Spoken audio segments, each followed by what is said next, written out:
Chapter 102. I'm coming with you, Velgrind replied after hearing Rimuru's words. After having discussed the plans with the others, it was concluded that they needed an expert in the construction being done in such a large scale. Rimuru decided to visit Dworgen to meet Gazel and negotiate for professionals. It wasn't like Rimuru was planning to kidnap or force the dwarves to come here. He was simply employing them with compensation for working outside of their territory. They can return after finishing their work. Meeting with the king of the dwarves to make such a request makes this a national-level request. Gazel would be forced to make sure to bring out some of his best craftsmen and engineers to satisfy Rimuru's request.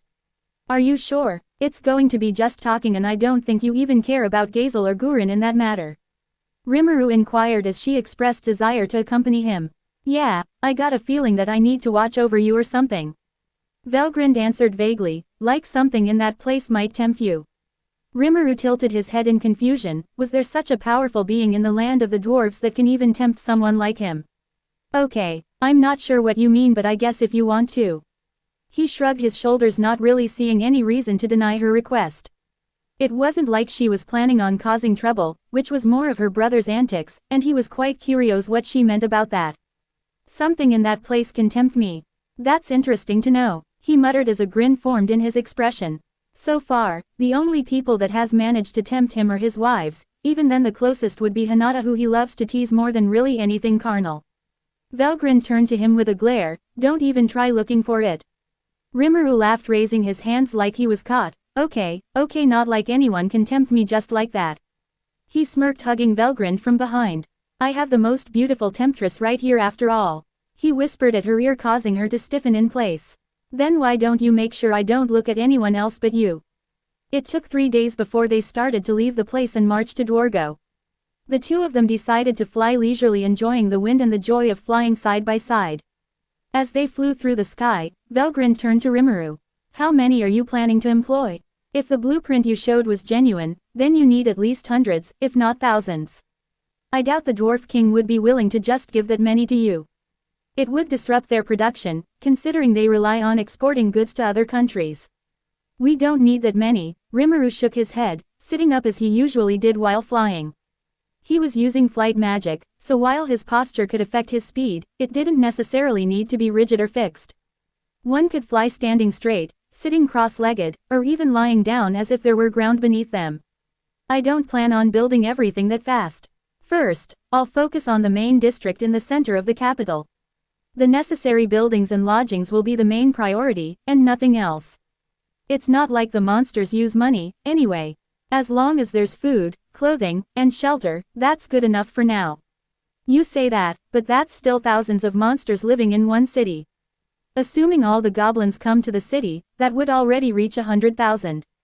Not to mention the other species, like the lizardmen, who number at least half of that. And then there are the rest of the monsters, ranging from a few thousand to tens of thousands, Velgrind replied, her tone thoughtful. While she didn't care much for the monsters living in the forest, she at least had a rough idea of their numbers.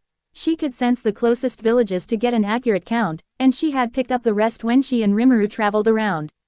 Sometimes, she even accompanied Rimuru when he spoke with the villages, so she had a general grasp of their populations over the centuries, especially when they expanded. I mean, it's not like I plan on taking all of them to the capital. Rimuru lightly laughed, thinking Velgrind had somehow expected him to literally bring every monster in the forest into the city he was building.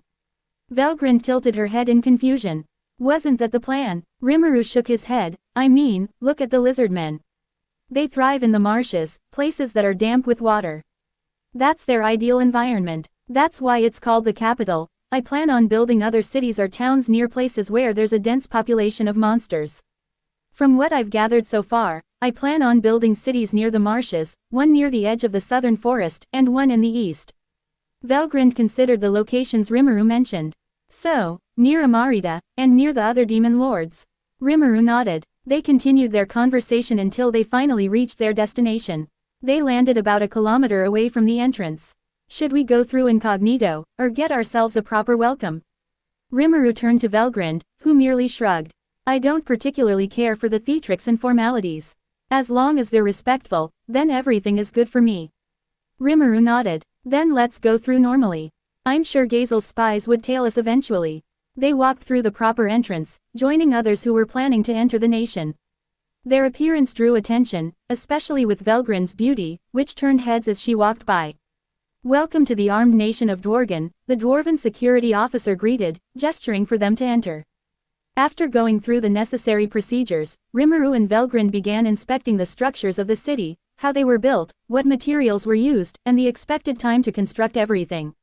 They occasionally asked local blacksmiths and carpenters about the logistics and mechanics of the thousand-year-old nation, gaining a general understanding of the buildings and systems that kept everything running smoothly.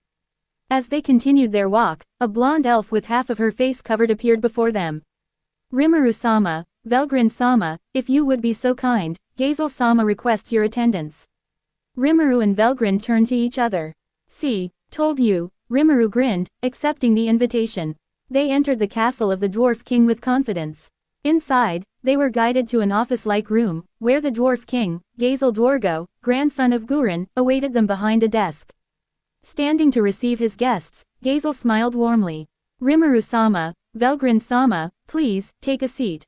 While there was formality when addressing the Scorched Dragon, there was a more casual atmosphere with the Silver Primordial, as Rimuru had insisted on in the past. "Did Gurin tell you anything about my plan to build a monster nation?" Rimuru asked, his voice steady. Gazel took a sharp breath at Rimuru's words, muttering something under his breath about the chaos this would cause and the potential upheaval of the balance of power in the world. The two beings heard his murmurs but chose to ignore them. After all, Gazel and his father were hard-working rulers who had been burdened by Gurin, who had a freer spirit than them, leaving them stressed about governing the nation.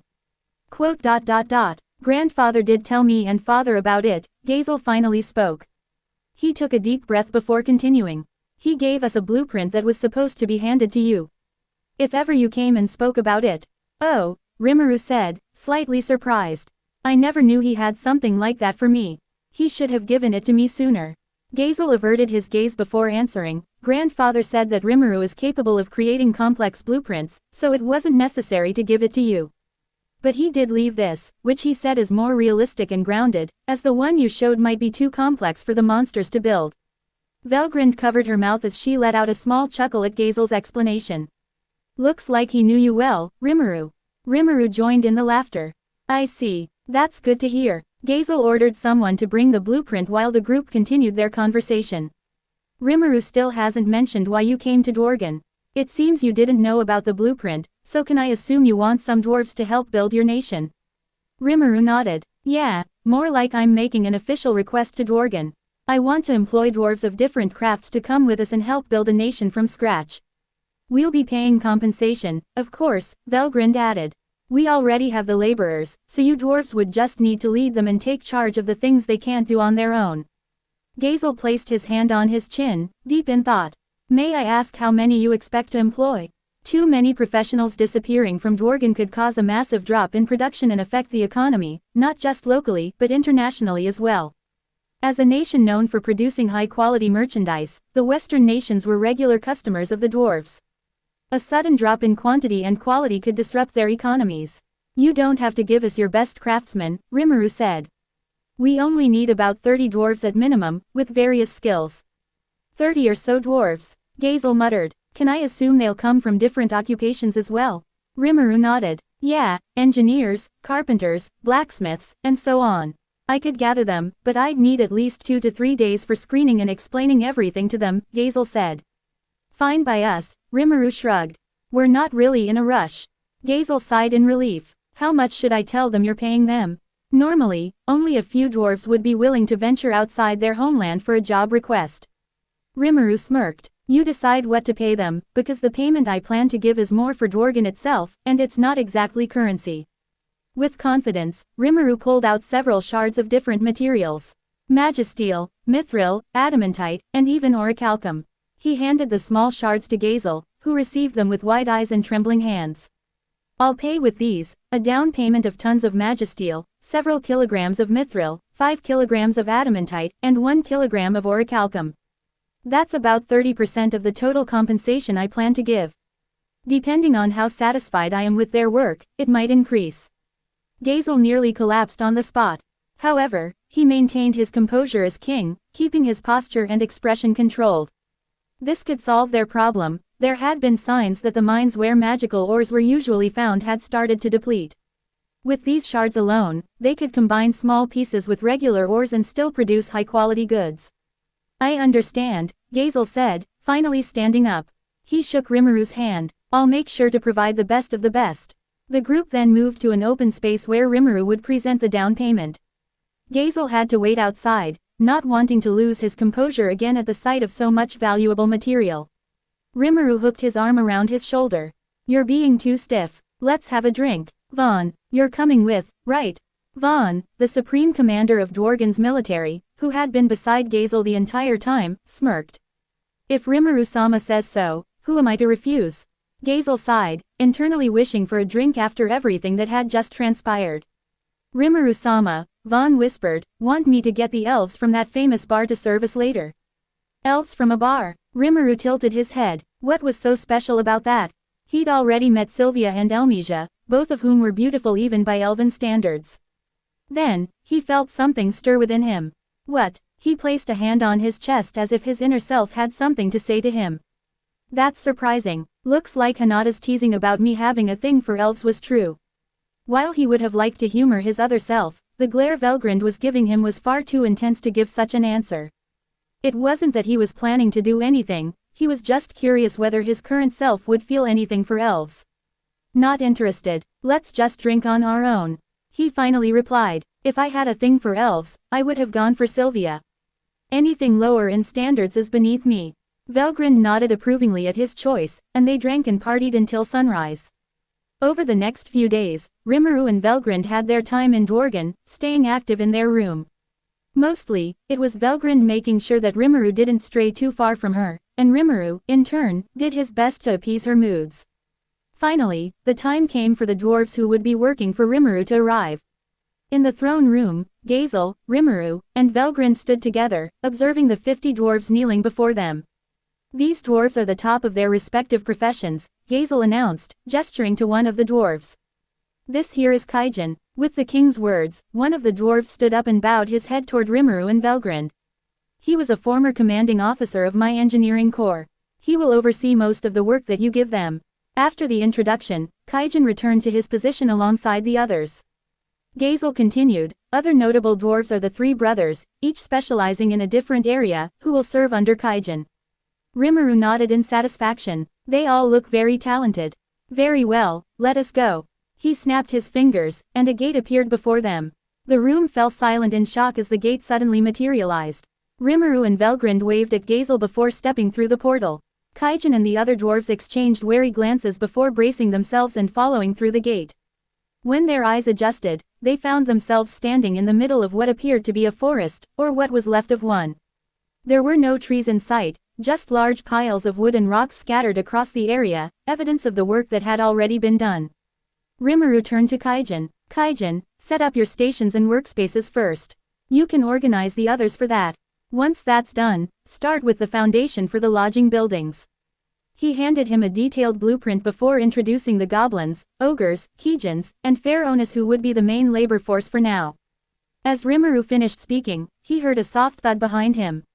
Turning around, he saw that several of the dwarves had passed out upon seeing the monsters. Ah, Rimuru muttered, watching the dwarves, shocked faces as they lay on the ground. To be continued.